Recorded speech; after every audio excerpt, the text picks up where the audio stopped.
Hi, I'm Yagi. I'm an entrepreneur and success coach who wants it all. Family, luxury, career, and the freedom to do whatever I want, whenever I want. And I'll do whatever it takes to get there. I created the Yagi Project to document my journey and inspire others to do the same. My mission is to change the world by influencing and leading others to do what they love and live fulfilled lives. Hello. Welcome back to the Yagi Project. Today we have the Laura Grigoryan from FixMeUpLA, who is the founder, owner, and the visionary behind its beautiful location and its success with the med spa world. We have interviewed Laura before. It was about 2 years ago, and we've got to know her and her business. But 2 years, very short 2 years that went by quickly. She already has her second location and is thriving in this industry. And not to mention, she is also a certified chosen injector with Allergan. And I don't even know what a big deal that is. I'm going to let her tell you guys about that. But Laura, please tell us, who are you and what do you do in your own words? Hi, everyone. I'm a nurse practitioner, an aesthetic nurse practitioner and owner of Fix Me Up in the Burbank location and also Newport. What I do is I just kind of make everyone feel more beautiful and more confident. That's really what I do. And it's funny because you said, I think you mispronounced, but Allergan is what she was trying to say. Just trying to say it is not my world. Great. No. It was not my world. We'll try again. So here we go. Allergan. Sorry, huge company that I don't know.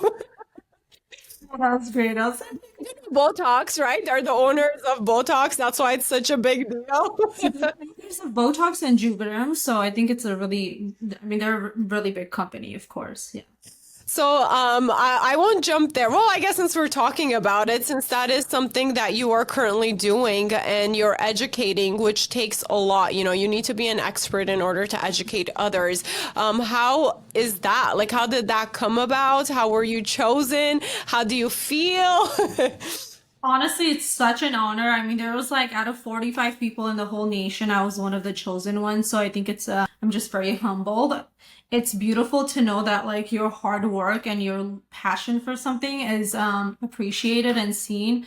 As everyone probably knows, I have an academy already, so where I train a lot of new nurses or, PAs, MPs, whoever is looking to transition into the aesthetic field. So I do have an academy, and I think they were watching that for a while and loved what I was doing, the curriculum I had for that, and kind of presented with the option of potentially teaching for both companies. There's actually Allergan and Galderma. I ended up choosing Allergan. It's one of my, big maker of Botox and Juvederm, and I love their products. I love both products, but I think just such an honor. Like I said, it's not an easy thing to be chosen for, so I'm very excited. Congratulations on that. That's huge. Has it been difficult balancing your time between training for them, running your business, injecting, doing the academy? How have you been doing it all?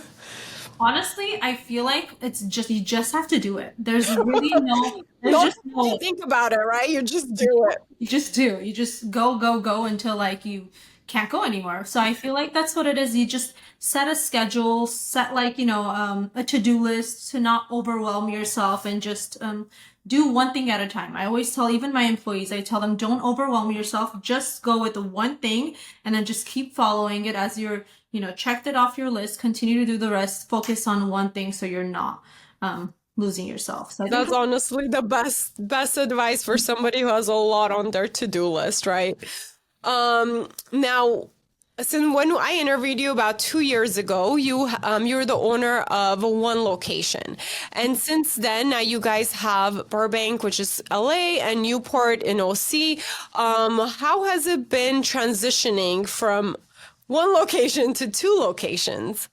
That's a great question. I think it's terrifying for most owners of one location to even think about the second. And everyone has that fear of, it's almost like starting over. You're in a whole new area that you don't really know anybody, and it's like starting a new medical spa. So you have those nervous, feelings of like, is this gonna work? Is it not gonna work? And I'm just so blessed that I'm fully booked there. I don't go there often. I do it once a week, but it's plenty. I have my other nurses that are there, and I think it's thriving. It's doing great. I'm surprisingly very, very happy because I thought it would be a lot scarier. So I think if you have the passion for it and you love meeting new people and you want to expand, I mean, you have to do it. But it is a lot of work, and I do recommend for most people to just stick to one location and really, really just grow that one before moving forward to a second To location. the second, yes, I feel like a lot of times the focus is really the issue of an entrepreneur because we do get excited. We are good at a lot of different things and we want to do so much, but it's hard to just really focus on that one thing, making it to be where we want it to be before we move on to the next. And I've been guilty of that, and certain things have gone wrong because of those decisions I've made. Now, when did you know, okay, this is the time where I can go ahead and now put my focus on the second location? So I think my vision came from like academy. As I was teaching a lot of students, I was like, you know what? This is a good time for me to train or kind of figure out who's a good candidate to be part of Fix Me Up. I started to train students my way and have them working at Fix Me Up. So then that way, as they're working here, I can kind of shift my focus on the Newport location. So that's what happened when I started to get a few nurses that I trust and I think they're great and they're shadowing me every day for months and can actually execute filler and toxin the way I do it. Then I kind of give my trust to them and allow them to work here and focus, on something else. So I think that's when I like made the push and I was like, let's do this. Yes, and that's huge, especially in such a industry where, a lot of times people know you, they love your work. It's so hard to kind of pass the baton and have somebody Yes. else take over that. It can be scary. I've been there, so I know. What was your biggest struggle or challenge with almost like passing the baton to other people to take over your clients or some clients so you can focus on another location? Very good point. I think that's like the hardest part of being a provider and a sole provider and clients come in for you. They love you and they trust you. So once you build that trust, they don't want to step away. They're like, no, no, no. But the way I kind of since I've built enough of a relationship, I can tell my patients like, hey, I allow them to do my Botox, for example. So allow them that. Give them that one chance. So I kind of speak to all my patients and give them that green flag to just go ahead and try. And whoever does, they love and they can, that way, they have more flexibility. They don't just need to get on my schedule because it's full. They can now just see multiple providers in one location and it's more flexible for them. So I think passing the baton is literally just having that one-on-one conversation, or maybe even on social media, letting everybody know that, I'm okay with you trying my, toxin or filler with my nurses. Awesome. Like, it all comes down to the trust and communication. I also talked about social media a bit. So you are also growing rapidly and very nicely, having a nice presence on social media with your personal page and the Fix Me Up Med Spa page, which is so nice to see. I do remember initially, like back then when you started, how you're working so hard to grow that. Now, I know a lot of people may look at your page, like even today for me, I looked at your post and I was like, wow, this is so awesome. Like, you go, girl. But part of you also feels like, oh my God, am I doing enough myself? Should I be doing posts like this? Or how do I look up to this person, right? Social media is an amazing tool for business and for socializing, but it can also be so negative for some people that look at it and are intimidated because they're not there yet. What advice would you give to some people who, even for myself right now, if social media has never ever been my focus personally, I was able to strategize and market my business in a lot of different ways to make it very lucrative. But right now, because of some other goals, I want to grow my social media, right? I want to have a presence and have some sort of a different side of influence on Instagram or TikTok versus where I was more present on YouTube before. Now, what would you give people like me advice on starting? Like, where do we start to build that personality, build that trust with our audience, to connect with the followers, or to even have content to post? Okay, so I think social media is just scary, and also something that everyone looks at and thinks, oh my God, someone's doing more. And there's always someone that's going to be doing more than you. Everyone should just focus on their own journey and their own growth. And I think the key factor of like growing your social media presence is really just relating to your followers. What are they looking for? Is it like a, do they like funny content? Do they like more serious educational content? So kind of zoning into what your followers like. Like I think right now it's just so big to be creating relatable, funny team, like, It's like meme style. it's like just showing what the work environment is like, what kind of relationships everyone has. I think that's something that everyone can relate to. So for example, with me, it's a medical spot. You don't want to see lips and Botox all day. You're going to get tired of it. If that's not something you are interested in, or you just did it, you may not want to see that over and over again. So I have to sit there and kind of think about, okay, what would someone want to see that's not necessarily following the page because they want to get, treatment. Maybe they just like the dynamic of the group. So I think you have to just give someone a little bit of everything and be relatable. And I think that's the best advice I have. I love that as far as content. I know I asked like 10 questions within the social media, so let me unpack that. We were talking about the people who get intimidated because somebody else is doing more. And you said the best way is to focus on yourself and only measure that. And I think that's such beautiful advice, because when we do focus on other people, it is intimidating. It is overwhelming. We question, is ours good enough? Because some people even have like amazing equipment and they have like a videographer and all this stuff, and we're comparing ourselves to them. It is sometimes easier to give that advice than to actually believe it, of where you start. For somebody who's starting out new, let's say they just got their certification with you, injecting, what advice would you give them to start their presence on social media?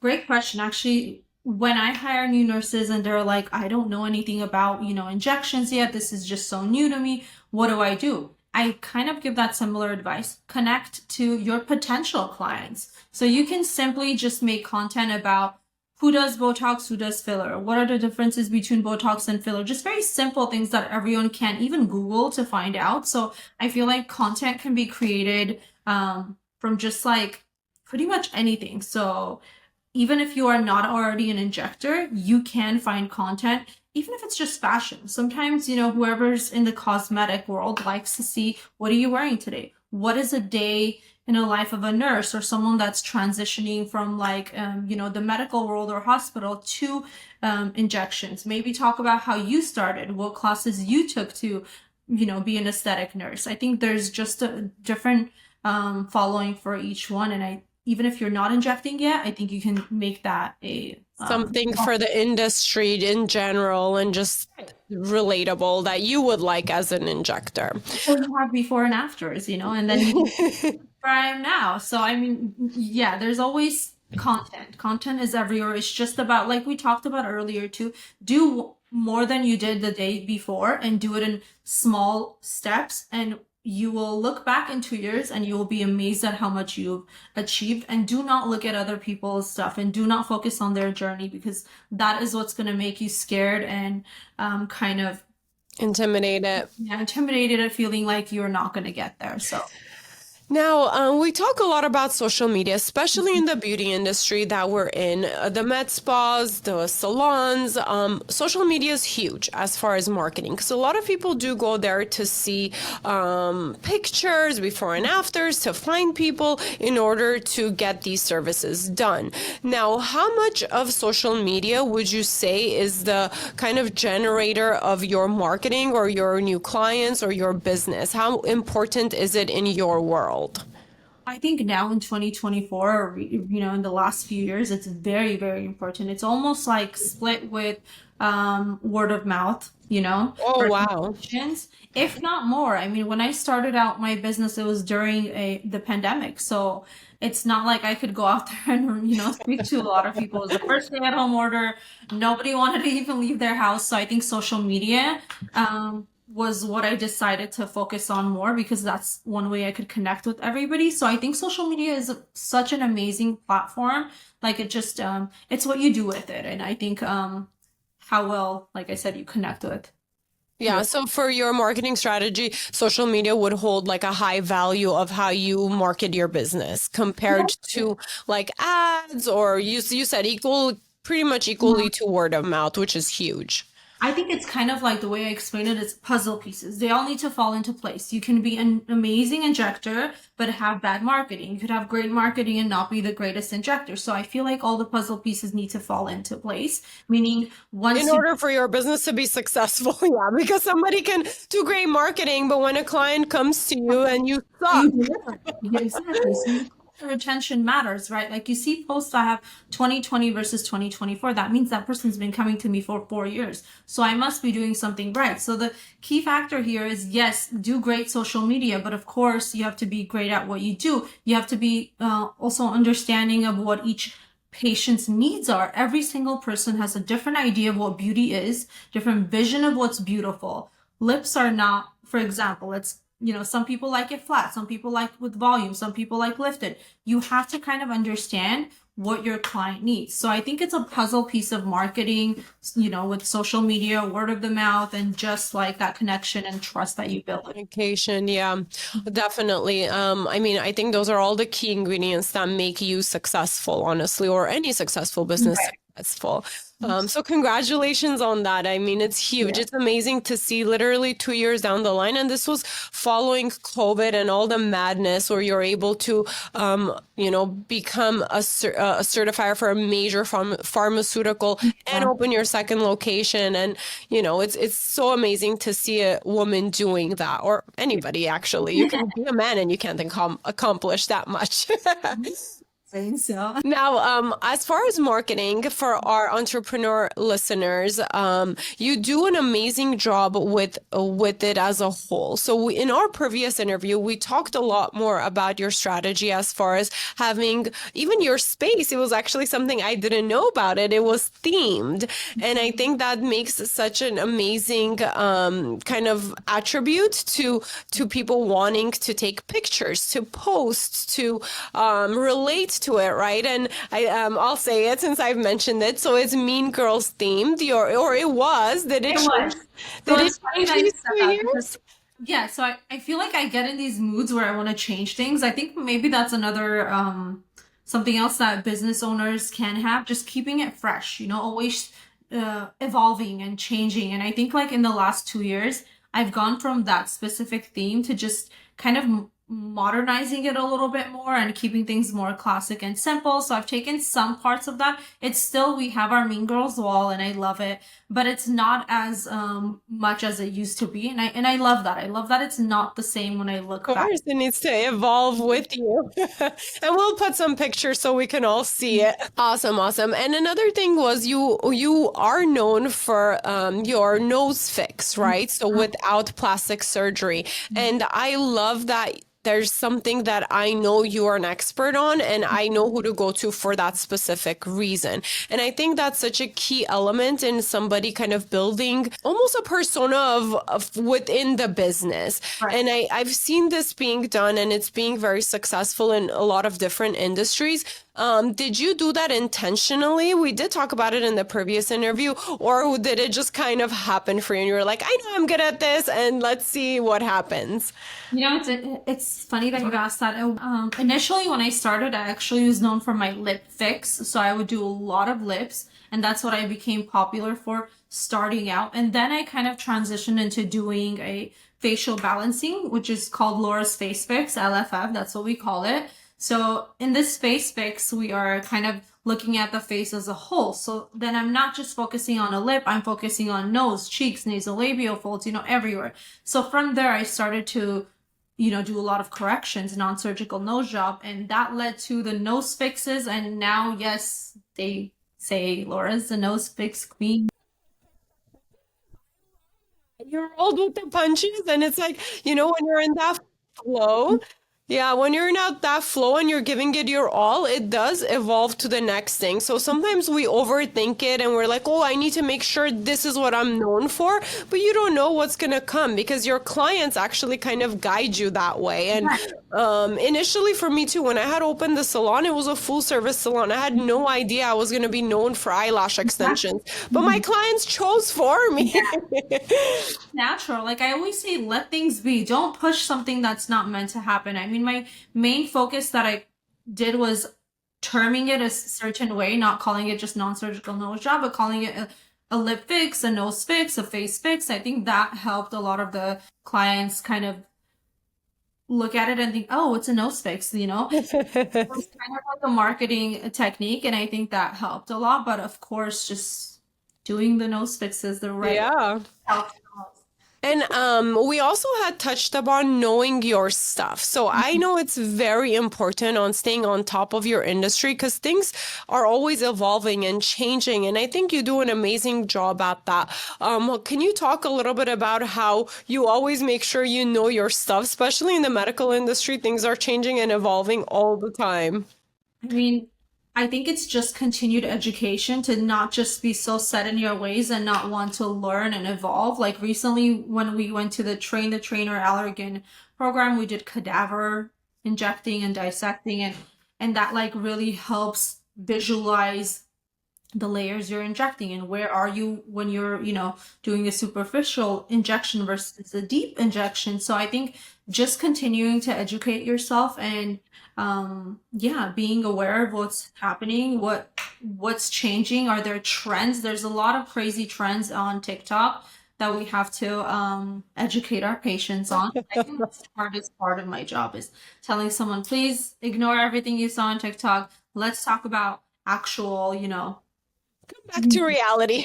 back to reality. What it is. Now, since you are an expert in the med spa world, can you teach us a little bit about the med spa as the services? So tell us the services you offer. What can we benefit from? Because I know there are also a lot of misconceptions. Like a lot of people think injections or Botox or this, people look plastic or fake. It's only for the, I don't know, people on social media or actresses. Can you talk a little bit about your definition of your services and who can benefit from it?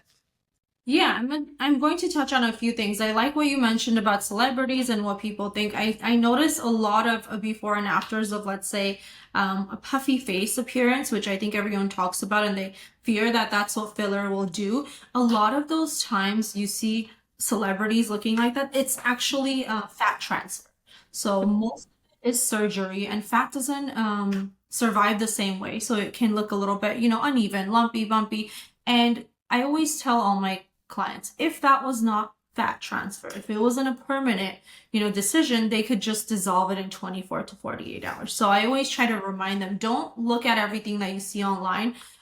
Do your own research. Filler and toxin is something that's going to be dissolvable, metabolized, and then Botox, what it does is it just relaxes your muscles so you don't continue to create that same, deep wrinkle, and it just prevents from getting deeper wrinkles over time, right? So I always kind of try to remind them that filler and Botox does not have to be natural. Going on to my next point, I recently actually made shirts for everyone, my staff, and the back says subtle but impactful, or subtle yet effective. Yes, subtle. And it literally says Laura MP style. When you get filler, you know it, I know it, but no one else has to know it. So we can actually put a picture of that because I think it's so cute, and we're gonna do a recent video and everyone will see it. But the reason why that's my motto, subtle yet effective, because filler does not have to look crazy. It can be very, very soft, and if injected in the correct places, meaning where you have volume loss, then it's going to look natural. If you're enhancing an area that is already filled with volume, it's going to look unnatural. Now, there are some talks about fillers that they move or they never go away. I think recently my husband even like showed me this on TikTok. I was like, oh, look, fillers never go away and they just move and this is what happens. And I'm like, I don't have time to worry about this. Like, but since I am talking to you about it, what's the reality of fillers? So if I were to get a filler today, let's say on my cheeks, is it gonna be there forever? Does it go away? Like, or does it matter what filler? What happens? Filler, just what it is it's a chain of sugar molecules, right? So it's something that we naturally have, hyaluronic acid, and then we are making this and basically injecting it, let's say in the cheek. You are going to metabolize that filler. It's going to integrate into the tissues, and some of it will stay behind. Now, if you don't continue to add volume, that will eventually metabolize and you will not have filler there. Now, how long will it take? That's different for everyone. Some people metabolize a little bit quicker, some, don't. So that would be hard to kind of say. The companies say it lasts 6 months to 9 months. Now, yes, it can last longer. For some, it can last even less. So it's a hard question to answer, but they do metabolize and they are not going to stay there forever. I know there was like an MRI done. I believe there was some kind of a post the doctor did, and we don't know the details of that. It was just one, there's no peer-reviewed study, nothing that really gives us the stamp of, oh, filler lasts forever. No, it's dissolvable. They're just sugar molecules. So I see. And then if I do something that I don't like, you said there is something else you can inject to dissolve it within a couple days. yes, so there is called So Hyaluronic. not that scary. Yeah, it's really not. I always tell everyone if you are absolutely terrified of the results, you can always reverse. That's what's so nice about hyaluronic acid fillers, is it gives you that ability to kind of try something you've always wanted, and if it's not for you, then by all means we can dissolve it. So yeah, I think it's not that scary. Now, also migration, we were talking about that.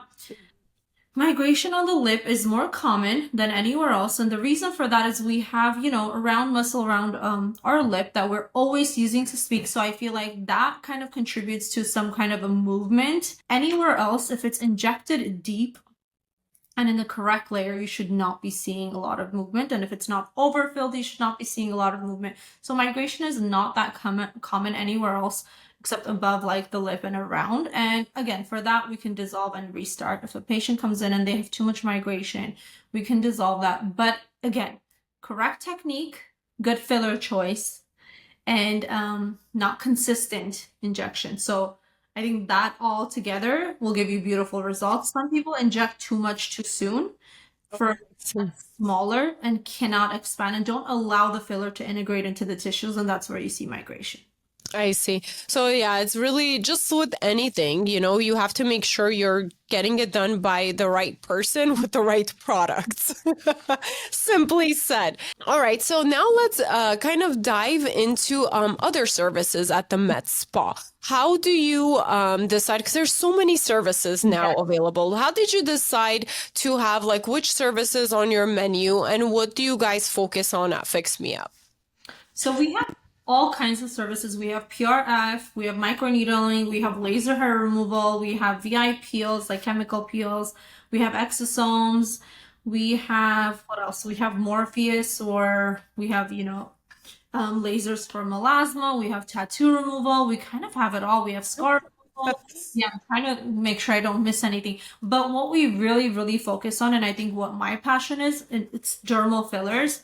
I love fillers because it almost allows me to sculpt. It's not just injecting, it's sculpting, and it's like my form of, I'm an artist, so I think this is my way of kind of expressing.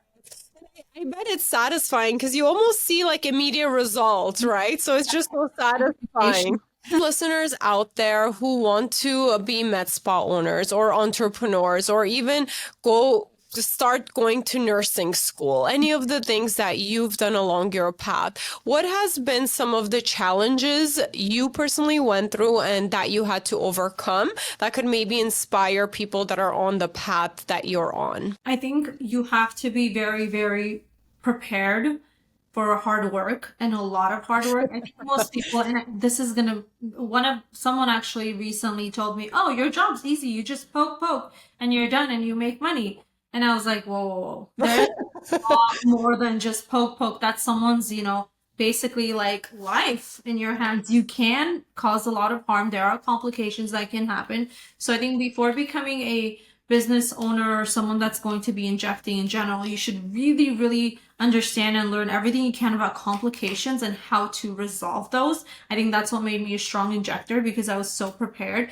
that like whatever happens, I got this. And I think you go in with that mentality, then you're more confident. But I think it's just so much more than people expect. Like there's a lot of training your staff. Like they are, they're representing you. So what happens front, in between, and until your treatment room, I think really matters. And you have to be prepared to be a friend, a boss, a marketer. You have to be anything, at that second given moment. So being an entrepreneur, being a business owner is a lot of work. So I just would say be prepared for a lot of hard work, but I think everyone can do it. And just to inspire, I think I get a lot of messages where they say, oh my God, I want to be where you're at. And this is such an inspiration. I'm going to save this video for when I'm done with nursing school. And I think that's just, that's kind of it. Look at a few people that you want to, get to like and live that life and just keep pushing through. And I think everyone can do it. Anyone that has passion can do it. But if you're doing this for money, I don't think it's it. But if you have the passion, I think pretty much. You work hard, yeah, you'll get there. Yeah. Now, is there a specific challenge that you had to overcome within your business or in your personal life that was kind of holding you back? And hold on, let me ask that again. Was there any specific challenge in business or in your personal life that has, why can't I ask this question? Can you give us an example of a challenge that you had to overcome in your personal life or in your business that really kind of almost motivated you that, yes, I got this. Like if I could get through this challenge, I could get through any other challenge. I think every day is a challenge. No, okay. Try not to do this. This question is just not flowing. It's like, I don't know what to say to this question. Okay, let's skip it. I know we did like our time thing. So what's your cutoff time? Can we talk about, I think it'd be cool to talk about that one part where we were like, what's one thing like in nursing school? And I said people judged me for wanting to be in aesthetics, and then now they wanted to, so maybe should we touch on that? Like, yeah, maybe not. My cutoff time was literally 7 minutes ago, by the way. So maybe let's do one more question. Okay, we can just do the last question about how was it just starting out, and that's what you can like touch on. You can say when I was in nursing school, a lot of people would even make fun of me that I wanted to go, not make fun, but like, yeah. Okay. Now we are running short on time. My last question to you is, a lot of times when we decide to go in a specific role, a specific job, or even especially on our own to become entrepreneurs, a lot of people talk down on us, or they think that we're better off just working a 9 to 5 or something traditional that everybody else is doing that's safe. Has there been a time in your life where people really doubted you when you wanted to start your journey in being a med spa owner? Oh, absolutely. I mean, I remember even going back to nursing school when I would tell my friends or even professors that I want to go into aesthetic field and maybe have my own med spa. They almost judged it a little bit. I mean, moving forward to like 5 years later, they are all trying to get into the same business. But I think it's tough to kind of talk about, oh, I'm in healthcare, but I'm really going to go into aesthetics. So yeah, I think that was the toughest part starting out, and just being completely alone and new and in the middle of pandemic and not knowing where this can go, and just not giving up until it is where it is now. And I'm so glad I didn't give up. Well, we are also glad you didn't give up, and we're so proud of you. And thank you so much for being on the podcast and inspiring other listeners and young entrepreneurs. But with that said, Laura, please tell our listeners your last words of encouragement and where can they find you? Honestly, my last words of encouragement is, do you want to do a few things that are done okay, or do you want to do 1 or 2 things that you do really great at, or you're really great at? So I think that just focus on 2 things, not so many things, okay? And you can find me at FixMeUp Med Spa FixMeUpLA.com or just at FixMeUpMedSpa on social media. Perfect. Thank you so much again. Have a great rest of your day. And thank you so much to our listeners for tuning in and being part of our community. Until next time. Thank you for listening. Please rate and review this podcast. Follow and engage with us on social media under the Yegi Project. And if you're interested in being a guest, email info@theyegiproject.com. And don't forget to subscribe so you don't miss out on any future episodes.